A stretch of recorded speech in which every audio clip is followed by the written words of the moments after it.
സൈനിക ഓപ്പറേഷനിലൂടെ വെനസ്വേലയിൽ നിക്കോളാസ് മഡോറയെ പിടികൂടി ഭരണമാറ്റം കൊണ്ടുവന്ന US പ്രസിഡന്റ് ഡൊണാൾഡ് ട്രംപിന്റെ അടുത്ത നീക്കം ക്യൂബയ്ക്ക് നേരെയെന്ന റിപ്പോർട്ടുകൾ. 2026 അവസാനത്തോടെ ക്യൂബയിലെ കമ്മ്യൂണിസ്റ്റ് ഭരണകൂടത്തെ താഴെയിറക്കുക എന്ന ലക്ഷ്യത്തോടെ ക്യൂബയിൽ US പ്രവർത്തനങ്ങൾ ആരംഭിച്ചതായി റിപ്പോർട്ടുണ്ട്.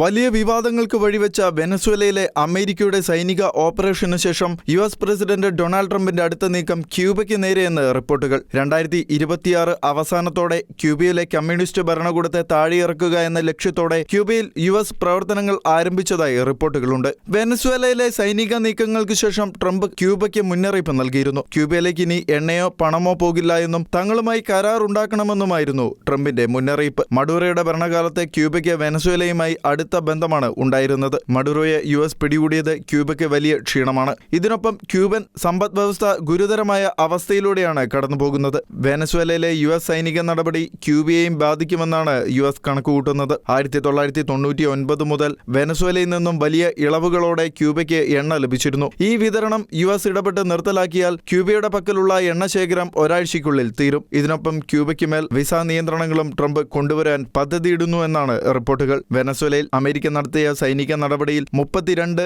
ക്യൂബൻ സൈനികർ കൊല്ലപ്പെടുന്ന സാഹചര്യവും ഉണ്ടായിരുന്നു. International desk, Shekena news.